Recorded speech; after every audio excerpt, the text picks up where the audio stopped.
Yep. So welcome to the third year of the Independent Accountability Panel's review of the Energy Charter disclosures. In starting the meeting, I would like to acknowledge the traditional custodians of country throughout Australia and their connections to land, sea and community. We pay our respect to their elders past and present and extend that respect to all Aboriginal and Torres Strait Islander people today. Thank you very much, Endeavour Energy, for your disclosure, and congratulations on your commitment to the Energy Charter and the Better Together initiatives. We have Cassandra Goldie and Andrew Richards with us today, of course. It's regrettable that in 2021, we're still talking about the impact of COVID-19 on individuals, families and businesses around Australia, including energy businesses, as well as natural disasters in some areas. And I know your area was particularly affected by those terrible floods, as well as the upsurge in housing pressures and other financial pressures around Australia. So as a result, we consider that the themes of this year's report are likely to be similar to those of last year: affordability of essential services, transition to net zero emissions by 2050 or preferably sooner, with the consequent key issues that no customer should be left behind in this transition, particularly because of affordability. And these themes that we've identified have generally been confirmed by the stakeholder forums that we've already held. So we're here to discuss this with you and the other CEOs of signatory companies and to get your perspective. We have some questions for you, but first of all, I'd like to hand over to you, Guy, for you to highlight key points from your disclosure, and then we can open it up for discussion. So thank you. Thanks, Claire. Yeah, I suppose for me, probably picking up what you just sort of called out, I sort of reflect on a year ago, and we were sort of in the throes of the impact of what we understood COVID was going to do, and we're a sort of year on. We're still talking about it, and I think the challenge a year ago was that we're probably always going to have to work out how we were going to have to live with it. And I think we're sort of a year on. Vaccination's been fantastic, and now we have got to live with it. I sort of reflect on the year, and I think in terms of what's been thrown at people, community, customer, yeah, they've certainly been dealt a few bad cards, but I think people have adapted pretty well to it from that perspective. And I sort of even reflect on the last 12 weeks. And obviously Endeavour was the distribution company that had all the 12 lockdown LGAs in Sydney. And I think that's probably probably the thing that sort of most pleases you. I think people have adapted very quickly in the last 12 weeks in terms of what's gone on. And I sort of reflect on that from a network perspective. And the last 12 weeks is probably the first 12 weeks that has affected us as a business. You know, I think we got through the months before better than most. But it's interesting, the last 12 weeks where I think you really saw the impact on the customer and the community. And I think from that perspective, knowing that we couldn't do maintenance work, or really conscious of what maintenance work we could do, that was a decision for today, but also a longer term decision for the future, was a really big one for us. And working very closely with that community, with the understanding that everybody was working from home. You know, from that perspective, who would have been an office space originally. And not only that, but schools are also doing their final exams as well, and you just couldn't disconnect for any reason, if possible. So I think we got closer to the community through that process, which I think is a really good learning for us, sort of going forward, if we take those sort of lessons. And I think, yeah, that move to net zero again has probably gathered pace, probably with COP26 happening in Glasgow, probably gathered pace in the same 12 weeks that COVID locked us down as well. And I think, you know, if I throw something in, I think it's interesting that people sort of look at net zero, they look at affordability, and then they say we can't leave anyone behind. And I suppose I actually feel we left people behind anyway. So for me, my probably rhetoric is slightly different. I think solar panels, when they sort of grew and grew, we already left people behind, because, you know, people from a social housing couldn't have it. People who were renting had sort of no interest from a landlord who might not want to fit it, And so to me, I don't think net zero is about sort of leaving people behind. I think net zero is our opportunity to at last get people to catch up. I think we've got a real opportunity to make sure that people we maybe did leave behind, we maybe need to make sure we've got an affordability energy solution that maybe gets people to catch up in some respects. That's an extremely positive and ambitious target, but we would agree with that. So thank you. Did you want to say anything else, Guy, before we? No, I'm good. No, I'm good, Claire. Okay. Andrew, would you like to? Yeah, thanks, Claire. Guy, Kate, Lan, again, thank you for your ongoing commitment to this project around culture change in the industry. I should say I'm coming to you from Wurundjeri land here today in Victoria. Really interesting comments, Guy, and we've obviously been talking to a lot of people and thinking around the same things, where when you think about vulnerability and transition to net zero, then that vulnerability piece can either be resolved or made worse if we don't do it right. And I think you're hitting on that. So in that vein of thought, in addition to COVID, you guys had a lot of impacts of natural disasters in your area as well. And I think you did an amazing job, like a lot of the industry did, in picking people up and repairing things and getting people back up and going again. And I think my observation is that the industry is really good at picking people up and getting them going again. So to your point, what's the next step in not just picking them up, but actually putting them at the front so we can get ahead of the game a little bit? You're doing a lot of great work around getting to know the customers better and getting a bit deeper in with them. And that's fantastic. That's the first step. What's the next step to actually not worry about picking them up, but actually put them in front, like you've mentioned? Yeah, I think people's take on resilience is a really important one, and I think that's, and resilience is different things for different people, but I think that's a really key one. I think that's a key one as you look at what the network and the energy needs of sort of customer and community is going to be in the future from a net zero perspective. So I think that's something that I think has really come out of some of the panel discussions as well. I think previously it was affordability with a big A. I think now it's affordability with a big A, but there's a big R for resilience as well, and we're trying to balance the two in a better way. I think we've learned a lot. I think that the floods, touch wood, we didn't get a big bushfire in the last year. We learned a lot from obviously 18 months ago. Floods was an interesting one for us. That I think it did highlight that the network stood up to it very well. So I think we've got to sort of learn that why did our network stand up well from floods, from a natural disaster? You could say because that was the way the network had been built in the areas that it's actually that it actually affected. So I think we're doing some very good asset solutions from that perspective. And again, those asset solutions have got a very now high sustainability sort of factor building into them. I think I've got some personal ones. I think there's some really big ones as you move to net zero and you link it to affordability. I'm a big advocate of batteries. I think batteries were something that effectively was probably the piece of the jigsaw that was missing with renewable. We all know the sort of the problems with renewable in terms of its need to be 24 hours, and it wasn't there. I think batteries was the jigsaw piece that was missing. But now we've got to grasp that and say that if we want to learn from solar, then the solution to batteries is not probably everybody being able to afford something behind the meter, because it's not going to be possible. So somehow we've got to get to a stage where we can make our network resilient by using batteries in front of the meter that are a community-based approach, that people have fair access to it, and obviously therefore we can also then understand the solar that's on people's roofs and better use that to make sure our network is more reliable and resilient. So I think we've got an ideal opportunity. I think we've got to grasp it.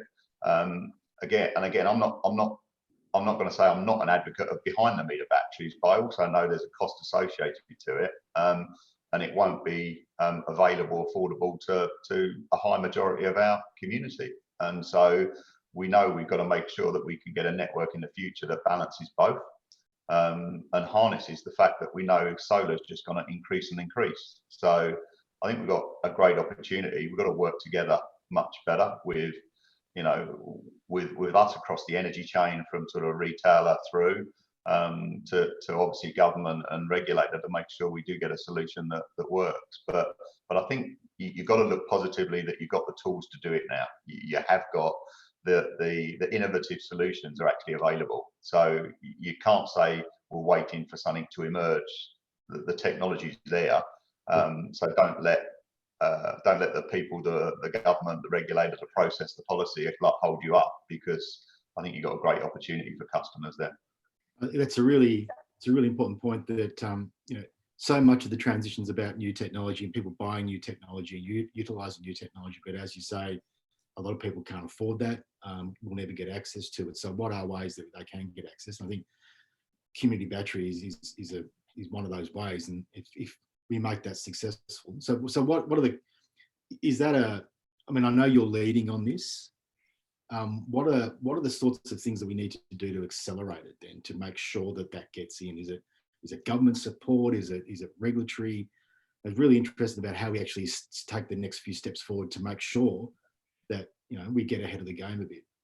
Yeah, but it's a bit of all. It's like anything in life. I think it's a bit of everyone. I think that some of the technology ones, and I think I think people are working well together, regulator, etc. I think everybody can see what it could achieve, and so I think people, you are being allowed to trial it. I think the challenge is trials are at a small scale, and so at what stage do you go to scale that you actually put it into the community in a much bigger way? At the moment, you're probably going under the radar because you haven't got to quite tick all the boxes in terms of policy, process, regulation, because it's sort of under the scale. But I think we've got to be more confident that we know it's a solution that works. It's not really like we are piloting it in the sense that we're worried whether it's not going to work. We actually know it's going to work. And we're actually probably arguing around the realms of how it's going to work then, from a tariff, a process, that's the bit I think we've got to work harder to. Maybe it's getting people to accept that it's here to stay, and therefore we've got to work those edges much quicker, and maybe get to the realization that it's going to move at a pace similar to the pace that went with solar. So and therefore let's just make sure we sort of learn from that, and therefore have something that works for our community going forward. Andrew, do you mind just on this theme? Actually, I was just reflecting on the important feedback from some of the sort of advocates, consumer advocates in this area, and I think they highlighted the sort of the expectation of what it means to be a signatory of this charter, and that the expectation that the charter signatories are heavily on the front foot, at the front of the pack, taking it up to what's needed in terms, particularly about systemic solutions. And this area, I think we can all see it. It's not like we can have to imagine a future here in terms of the serious risks for low income, both businesses and, households, about the multiple disadvantages if we just allow a market approach to just let technology drive everything. And this sort of idea that we'll just, it's sort of up for debate about who leads, what roles, responsibilities. So it'd be great to hear, what do you think as a particular actor in this charter process, where you can see a lot of, and I want to come to some of the really great things I can see with the work you've been doing. Yeah. You think this is what we need to do next as a group to take it up to government and to other actors about what's needed to redesign systems to make sure people and businesses that are more struggling are not actually really disadvantaged in the sort of technology driven transformation that's definitely, it's here. And we know that there are large numbers of lower income households and businesses that are in trouble. Yeah, Yeah, I mean, I think, look, for me, I think the benefit of the charter, I think for me, Cassandra, is that you've got a consolidated voice, and there's like anything you do in life, like a consolidated voice is good, but then you've got to use your voice, like you've got a God-given right to use it, and so that's the bit you've got to get. You've got to be consolidated and then use it. And so yeah, I think they're the things you've got to choose. What do you want to advocate? What do you want to promote? Because people do listen when there's a strong voice, and if the strong voice is an agreement across in some respects some disparate organisations, that's a bit we've got to go for. And so yeah, I think there are pushes that you've got to do. From that perspective, look, if you want a vision, because I'm sort of fortunate, I suppose, in some respects, to be running a business that everybody talks about is in Western Sydney, and everybody says, look what's happening to Western Sydney, look at how many dollars are being thrown into the sort of the regeneration of Western Sydney. I think we probably, and I think we look at what we've got and then we incrementally understand what that's going to do. I think we should flip it the other way and actually say, if you really want to look at Western Sydney, think 15 years in front. And in reality, every house that's now going to be built, in reality, is going to have solar on their roof. In 15 years, every house presumably is going to have 2 charging points for an electric vehicle. Because it's going to be built in that way, and I think every house is going to have some sort of facility for a battery. That's where the network's going to be, from my perspective.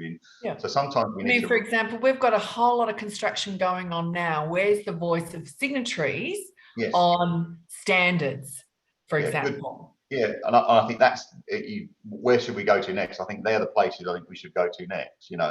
If you want me sort of on my soapbox and passionate, I'd be very frustrated at the moment. I'm living in Parramatta. I'm watching, I'm watching 2 apartment blocks go up opposite me, which are 45 stories. There are therefore still car parking spaces underground for 45 stories of apartments. Do you think they put an electric charging point in yet? But surely we all know in 10 years' time, when that apartment block is still going to be standing there, everybody's going to have an electric vehicle, which means we know we're going to be in a position similar to air conditioning. When that happened, we're going to have to retrofit all of those apartments. All those floors need the point, and we all know that's more expensive than doing it early on. So yeah, how do we get that voice that says, come on, are we in disagreement with what's happening in 10 years? Because I don't think we should be. It's coming. Can I invite you, Guy, to because it is really pressing, and I think we're all seeing what's going on around us. We've got a lot of debates about what's needed, investments, where it'll all go in terms of getting to net zero by what's the right date. And it just you can see again rapidly that without kind of strong systemic pushes on some of these questions, every year that another concrete footprint goes down, there'll be another 100 people living in those kinds of concrete blocks who will, you can see how ugly it will become for them, right? And so that just wanted to, it's Friday.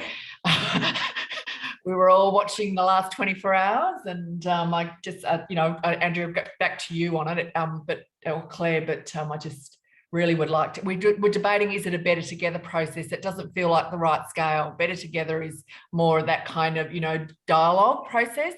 This is pretty serious and big, and a kind of a transparent kind of big, these are the big policy changes we need as a sector from government to help us do our bit. Would be a fantastic contribution, I think. Just before you comment, Andrew, could I just ask, Guy, in your footprint, you would have a very large number of public housing. Public housing would feature. So I just wanted to ask you about, and there we have people almost by definition who have some sort of vulnerability, usually often financial. So do you have a role with, because that brings in government, but particularly in making sure that they're following what you're saying about future proofing? I think you do. I mean, it's interesting. I put a different hat on. I've been obviously at Endeavour for 18 months. I've come from sort of Western Power, which was, you know, a fully owned government organisation. So obviously, I think in that respect, you always had a really close relationship with, say, Department of Communities. You had that close relationship. You probably wasn't always happy with the history, but you probably had a better position to sort of force some of the changes in the quality of the housing going forward, certainly from an energy safety perspective. I cross over to Endeavour. I still feel I'm pretty fortunate that you know, I'm half owned by government, so I still feel I've got a really good lens into government. I'm sitting there with a foot in two camps at the moment. I'm a sort of privately owned business, but 50% of my ownership is still government. I think that gives me an opportunity that I'm still very close to government. And I think energy policy, by its nature, whether you're government owned or private, means you're pretty close to government. So I think we've got an opportunity. I think we could do more with it. I think we could work closer with housing, Department of Housing, to sort of understand what that's going to be going forward. There's always going to be challenging retrofitting, you know, housing stock, but in some respects, I always say you can't do as much on the past, but you've got an opportunity to make the future better. So to me, yeah, you can debate the quality of housing in terms of what it is at the moment, but what you really want to make sure is the quality of housing going forward is right. Absolutely. And so I think too often people they debate the past and they get sucked into it and never really realise the future's still happening. And so yeah, I'd love people to focus on the future and maybe not feel as guilty on the past in some respects, but don't keep making the same mistakes. I think that's our opportunity to really influence. It's an interesting point, Guy. A lot of, when you're talking about policy and regulation in energy markets, people say, oh, it's too late to do that, or we've gone too far, but we're just at the tip of the iceberg and there's so much more to go. Yeah. And the time to make those sorts of changes are now, because the longer you wait, the harder it's going to be for everyone to make that decision. Yeah, I'll give you a related story, but it's sort of relevant for the communities you've got. Like, I'm really proud we're doing our reconciliation action plan. We've not done it. It was too difficult. It wasn't that difficult. You need to get on with it. But if you sit in that sort of debate, you know, part of the thing that you sit in is the guilt of the past. That's what you're dealing with. And I have really good conversations with elders, and I've got some good friends now that are sort of elders. And I've sort of said in that debate, I actually don't feel guilty for the past because I wasn't there. But I don't feel guilty for the past because I couldn't do anything about it. What I feel guilty for is if you're still doing it today and you shouldn't be doing it. And so, like, you can't drag me back, but you can drag me forward, because I actually don't think it's right that, you know, 90% of a prison community is Indigenous. That's not right, you know, and it's not right if they're in that community because they've, you know, been driving without a license just because they haven't got good legal representation. So I can do something about that. And so that's the bit you should feel guilty about, that it's still happening today and you need to do something going forward. But it's really hard to change the past. And that's a similar thing to anything like housing or anything. Like, if you're still building houses that are not fit for the future, then you're making a mistake, aren't you? Can I just switch gears a little bit? And you've been doing, as I said this before, you're doing a lot of work to get to know your customers better, which means you must be interrogating data a lot more than you used to, which is fantastic. I was wondering, it's probably a similar question to last year, are you starting to see in that data and through your process of getting to know customers better, a trend or early warning signs of debt accumulation and leading to hardship? Are we starting to see, you know, sort of trying to get ahead of the game rather than them popping up saying I can't pay the bill, or you know, I'm now a bad debt? Are you starting to see some warning signs or some indications to get ahead of that, to say, oh, this person looks like they might be, you know, getting into a position of debt or hardship? Are you starting to see that, or you still need to dig deeper, or the data just show it? Look, I mean, obviously that's working with the retailer in terms of getting that information. I think, look, you're definitely seeing an increase. You know, so I don't think you need to dig that much deeper than knowing that you're actually getting an increase. And so what are you actually going to do about that? You know, is it something that you can slow down? Is it something you can stop? Can you understand the reasons for it happening? So I think that's a fact. I think it is increasing. I think we looked back a year and we sort of crystal ball gazed forward in terms of what COVID would do. And again, I think the average is probably less than people expected. But I think what people have you really got to do when you dig down into data, there's pockets that are much bigger. You know, so you can see some of the communities that sit within Endeavour would have really struggled through lockdown and would have really struggled that, you know, if they actually couldn't sort of move out, they couldn't work. Like that's a fact, you know, and so it wasn't like they could suddenly work from home. Yeah. They couldn't work. And so you can see what that was doing in sort of our community. Yeah, like, can you get ahead of the game? I think, again, we had some very specifics. I think, you know, in terms of the language issue, really picking up the language issue for our community was a really important one for us. I think, you know, I think we did not that we missed it, but I don't think we had the full sort of emphasis on what was needed, and that comes from data, really understanding your community that actually sits in your sort of geography.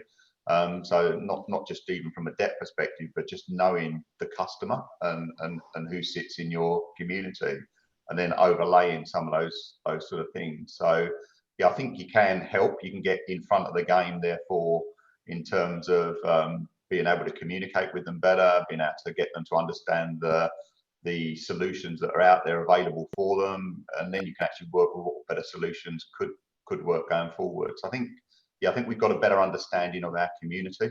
You know, I think, and that plays out. You know, we've been very conscious. I think, you know, that customer engagement for a network started off as something the regulator told you to do. Customer engagement should be something you do as a good business, and you actually from doing that, it actually sustains what your regulator needs. I think Leanne's just popped up. She can answer it far better than I can. You know, but we know we put customer now, you know, at the right level in our business, where, you know, it's at our exec, and it forms our decisions on even our asset decisions going through. So we're not there yet, but I think we've moved a long way. Yeah. Okay. And I think, can I maybe just, and some of those examples, guys saying, you know, we've updated our website so that it's at least more linguistic, you know, has the options.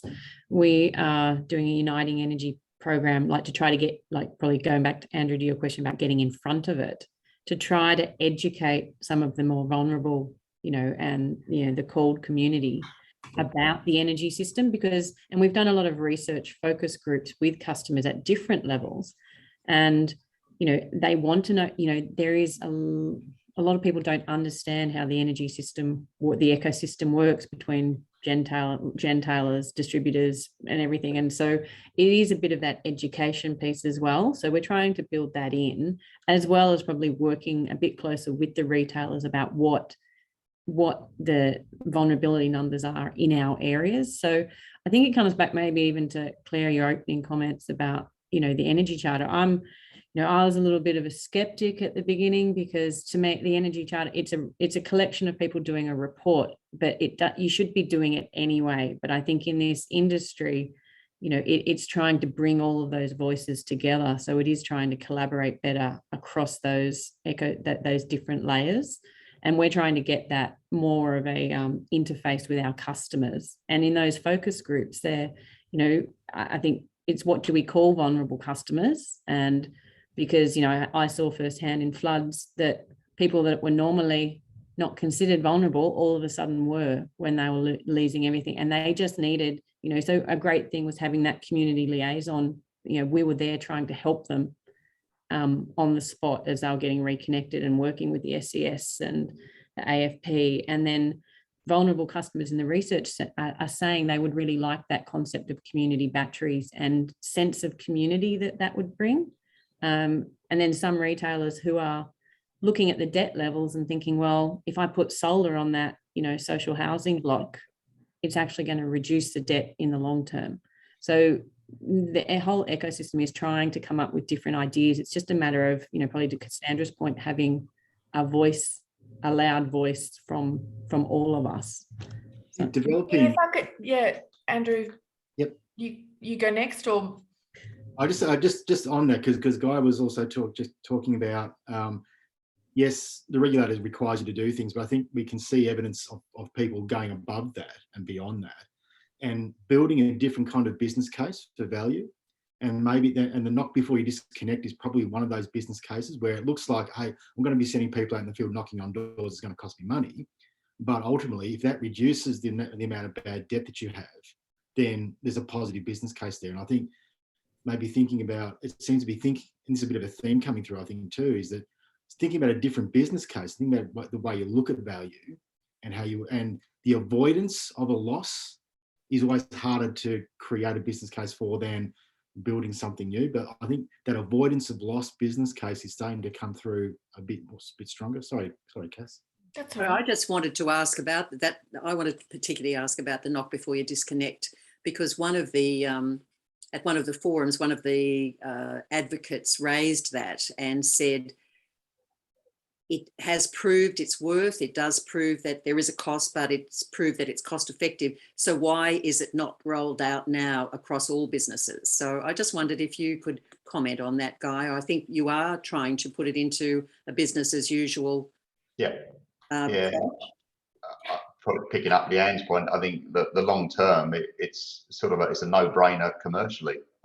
So not only is it sort of, you'd say, good practice socially anyway, it works anyway. So yeah, I'd say it's something that you do want to continue doing. So I think that will push through the business. Yeah, I think it's a trial, like anything, people have trialed it, but it's worked. It's good sense. It's interesting, I probably spoke about it before, but I've come from the UK where I had retail as well, and so I'm an accountant, so I will look at things with a dollar impact, because that's probably my training in some respects. But I always remember, having retail and obviously having debt in the water industry, and what people don't, you have to join the whole thing together. So you've got a customer. And generally customers don't deliberately not pay their debt. Generally what's happened is there's been something in their circumstances, like they've lost their job, or there's been a family tragedy, or they've got a divorce, or whatever it could be. And then that's the pattern you see in the data, that suddenly they can't pay it, and they still can't pay it until you actually get them back in terms of good housing, good job, settled family life.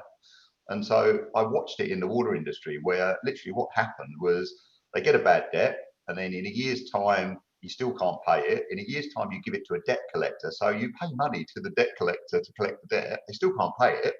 And then it would have been much easier to give them a loan in the first place, rather than giving it to the debt. So people worked it out. And then they worked it out that the reason then that their water bill was so high is they had the most inefficient washing machine. They had the most, so again, it was cheaper to give them a loan for a brand new washing machine and it was all circular in the end. And the actual outcome was better not just for the company, but better for the customer in the first place. It didn't take much to work out if you get there. So Guy, on that theme, because I am somebody who has worked in this area for 10 years, and the ideas that I'm going to flag up are not new. They're at least 10 years old, actually. And the business case is compelling for all the reasons you've talked about, right? One is energy concessions, just making sure that people are getting what they're entitled to, right? The second is the size of the bill, and so that is about energy efficiency. I mean, to Leanne, I hear you, Leanne, on education. It is important, but it ain't the big solution, actually. It's about the heat that goes out the windows, and, all that stuff, as much as anything else. More recently, the role of smart metering. Why are we still where we are on that one? And of course, increasingly now, the deep inequities in terms of access to distributed energy benefits. All of those have concrete solutions that the consumer advocacy groups have been championing for years. and we are still talking about ideas and trials and, you know, this sort of notion. So given where we're at now with the sort of, I think, you know, for you guys, an example of a, you know, leader who absolutely has that perspective, you know, in terms of this is a business case, the notion that it's great for as much energy use as possible. And, you know, we actually don't want people to have smaller bills. You do really, because that means it's a relationship for the long haul, you know, people can afford their bills. Again, if you were to pick the top two of those ones that I've flagged up that you would say as a charter group, let's go for it on those over the next 12 months, what would you flag up as being the ones that you think we could really support pushing forward on, rather than this sort of we're still talking about it? Yeah, so I think that again, and I'm not going to caveat it, but the energy charter is interesting, and the energy sector is interesting, because you've obviously got generator, distributor, retailer, and gentailer. Yeah. And so you know you're trying to put together people who've got different risk, I suppose, in some respects, but the customer doesn't see that. The customer sees a bill, so that's the end of it. And so I suppose, you know, I'd say as an energy high level energy, I'd say debt would be your issue. That would be one I would focus on. And in terms of how can you get a solution that actually gets a better outcome for customer and for business, in terms of how to sort of resolve the debt issue, because I think you would have a really good business case, but it's probably advocating that with something that I'm sitting as a distributor, not a retailer. It's just trying to get that piece through. Yeah, I'd be on my soapbox, because I've been in that game before where I've had the whole chain. But yeah, I'd say debt would be an important one, in the sense that I think there's a business case that gets people in a much better place long term as a long-term customer. And when you say, when you say debt, do you mean reducing the accumulation of debt, or the way that large debts are treated, you know, the hardship side of it? I think if you start with that side, and then you actually start doing the layers that you then talk about, you then start to say why. So one is just to resolve the debt in terms of there's a better way of resolving the debt. I think if you then say, then why is the debt actually, you know, what's highlighting the accumulation of the debt, that then gets you on how can you be, you know, how can you make, you know, everybody have the opportunity to be more energy efficient, you know. I think it's got layers. Can I just chat just on that one?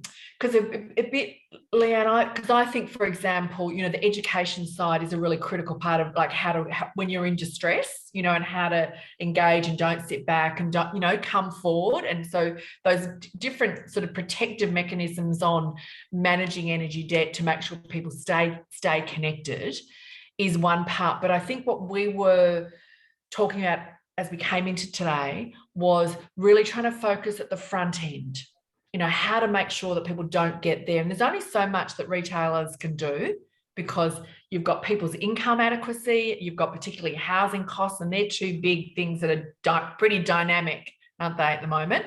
But it is that bit of where's your voice on those sorts of issues. But secondly, in terms of the structural things that we could do very differently as an industry to make sure people are only accumulating a bill that they really have to accumulate now. And that there's the equity in, you know, that we don't have that people who are the most resourced with the access to the best of the technology, whose bills are the smallest, because that's where we're at already, really.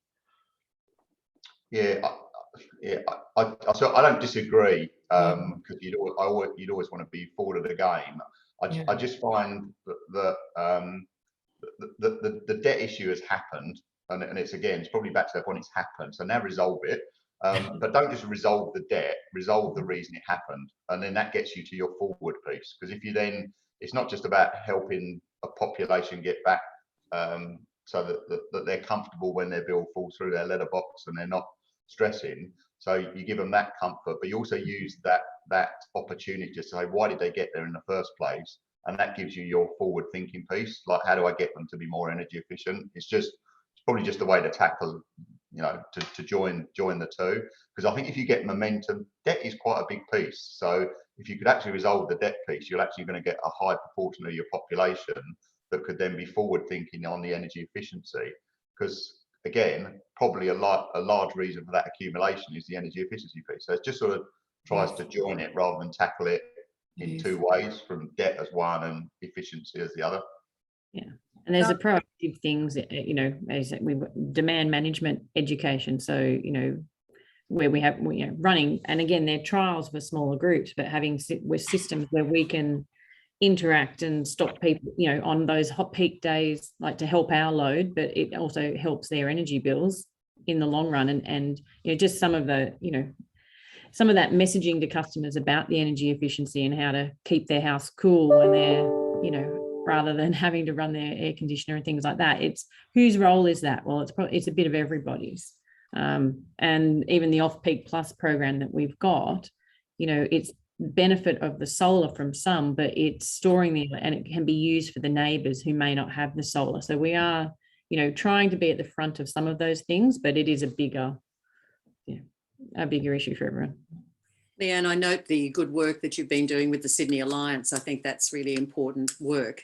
But we are unfortunately quickly running out of time. So I'll ask Cass and Andrew if you have any last minute questions, but I wanted to ask you, Guy, what would you as a signatory like or expect to see in our report this year? And what do you think we'll be talking about this time next year in terms of generally or Endeavour? Yeah, that's probably the second part first then, Claire, for me. I think you're on a journey, so I don't think there's going to be a radical change in what you're going to be talking about. I think there's nuances that you're really starting to see play out. So I think, you know, I think your vulnerability one will play out more. But I think what you're seeing is probably what's happened in the last sort of few weeks of this year is that sustainability resilience piece will play out more with it. So yeah, so working out what that you know, joining that vulnerability of the past and then making sure that, you know, as we build something that's more sustainable and resilient in the future, how does it join better so that we can actually reduce the vulnerability? I think that'll be the bit of a theme for me. So it's not a radical change, but probably a bit of a glide path into to what you're seeing sort of happening. I think for me would be one. Yeah. And sorry, the first part, Claire, was what would you hope or expect to see in our report this year? Yeah, again, I think, you know, I think this is obviously now it's maturing, and like hopefully what you're seeing, I think, is that the businesses have brought customer, you know, to the forefront.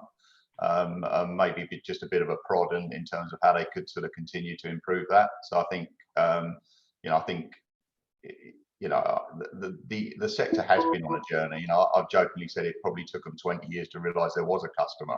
So, you know, I think you've moved pretty quickly, sort of in 3 years. We've still a lot of work to do. But yeah, I think it would be nice to call out. I think people, you know, the charter has worked. It's worked because you've got, you know, a cross section of the industry to sort of join it together to appreciate that a customer's got one bill.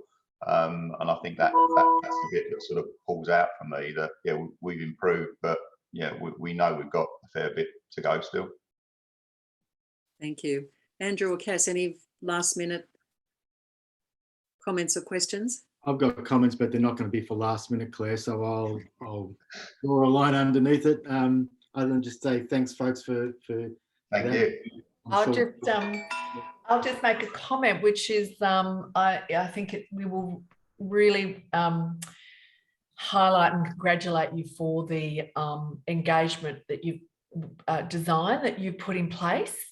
I think the diversity of the people you've got in the room with that, you know, peak customer and stakeholder committee, and the way in which you've really focused at the sort of governance level of the business is really strong. And that's the kind of thing, and that's where you'll get that kind of partnership on the sorts of systemic changes that you're trying to drive, not only for your business as well. I can see the way that you're focusing at the retailer end, a guy that might be, you know, in terms of your leadership role, having been in a number of parts of the industry before. So that's, I guess that's why I'm kind of going in particular. Yeah. In terms of leadership across the sector, it's really congratulations to see that work. Yeah. Thank you. Yeah. Well, that's probably a very good place to stop. So thank you very much for your time. We really appreciate the discussion. Yeah. Thank you. Thanks. Thanks. Thank you, sir. Thanks, Leanne. Thanks, Kate. And Kate, thanks.